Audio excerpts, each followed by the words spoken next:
sucker. So we're here, Dee-1 at separated.com. So why don't you tell us about your first time in Miami? As we were talking about earlier, you actually having fans here recognizing you and coming up to you. Like, how does that feel that this is your first time here? People are noticing you. I mean, it feels good. It's always humbling to know that people outside of my city of New Orleans know who I am. So I was on South Beach just eating dinner, and a bunch of people just kept coming up like, you Dee-1, come take a picture. I like your music. I'm talking about dudes with a mouth full of gold teeth, coming up to me. Yeah. Females coming up like, oh my gosh, blah, blah, blah. So it just felt good, and by no means do I feel like I made it yet. Now I'm on Facebook and I see she engaged. She don't love him, she just scared to turn a new page. But I ain't tripping, I hope your marriage is quite fine. Like Badu, I see you next lifetime. With that being said, like, when did you start rapping, but when did you first start to see recognition from people outside of your city? I've been making some noise,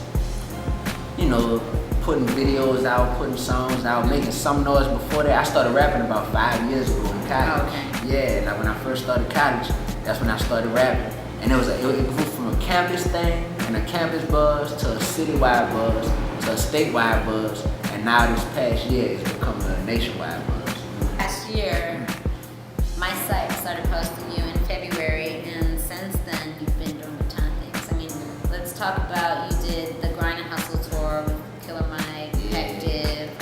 You've been featured in The Source and XXL, and I mean those are all huge publications and outlets. Do you feel that the tour helped your fan base a lot? The tour helped my fan base more than anything else, because once I get in front of people live, there's nothing like that face-to-face encounter, and then people leave there feeling a piece of my energy that I give off, So that's what I stress to people, is like, look, once you see me live, like, it'll put all doubts to rest. That's how I tell people. And by me going on the road, I did 30 shows I did like 28 shows in 1 month. Yeah. So for all these people in Albuquerque, New Mexico, Vancouver, Canada, Los Angeles, asking people at the Key Club about me at SOBs, Since that tour, I've been invited back, and I've done about 10 shows in those same cities. And I mean, right now you're definitely going the whole independent route. Like, you're not signed with any labels yet. I have my own company, Omar Entertainment, One Man Army Rebel. Yeah, that's what I was gonna ask you about. Yeah, so what's that about? I mean, that's because I just needed an umbrella to classify like my whole brand and my whole movement. My movement consists of like what I call one-man armies and one-woman armies. So that's basically saying that every human being, no matter your age, your race, your background, or your career aspirations, we all have to be a one-man or one-woman army, meaning that we have our own purpose and our own mission in life. You know what I mean? And it's unique. Your purpose is not the same as mine. Yeah. Your purpose isn't even the same as other bloggers, you know what I mean? Like, everybody's unique purpose and niche is specific to them. So with that being said, you gotta take up your own mission and live with what I call mission vision. So whatever your mission is, you gotta have that mission vision and stay focused on that. Be a one-woman army, be a one-man army. What up, Jay? What up, Fifth? What up, Weezy? I'm D. Appreciate y'all for having this conversation with me. I know that I'm the brokest person in the room, yo. But money don't matter here because I'm rich with ideas. Subject matter is just so real and so relevant. It's addressing Jay-Z, 50 Cent, and Lil Wayne, and it's not dissing them, but it's saying if I could have a conversation with them at a round table, what would I tell them?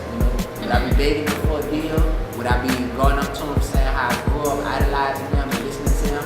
It's actually a combination of all that. And the video is very creative, and we put it on YouTube, and it just blew up, and that's the first one that got on MTV Jams. So they picked up the video, and then they just kept following you.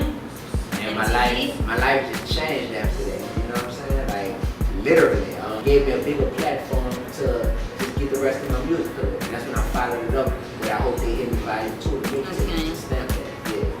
No, I'm saying any goals. So you want to make the freshman? Yeah, I want to make the freshman list. Yeah. You know what I mean? I feel like I deserve it. Okay. So definitely to make the freshman list. Outside of that, I think that by the end of this is the end of 2011. So By the end of 2012, like a year from now, I definitely would like to have a major record deal. Well, let's talk about your new hat fad. Ah. Tell the people about your hat. It's just a state of mind. So I always have something on that like reminds me of this mission. So when I see a rag hanging out my pocket, it's just to remind me and everybody around me about the mission. You know what I'm saying? So that's what it is. You know what I mean? And with the camouflage, I mean, you know, on a fashionable tip, it matches with a lot of stuff. So you know what I mean? So I can rock it and you know do my fashionable thing. But yeah, I just rock it, man. It's a state of mind. When was that moment that you actually decided to choose music over teaching? When I walked into the office and told the principal that Mr. Augustine was retired, continue being a teacher, step out here and do Dee-1 full time and reach millions of people possibly if it blows up. And I was like, you know what? I was a math teacher, so I just did the math. I said, which one would I rather? Of course, reach millions of people.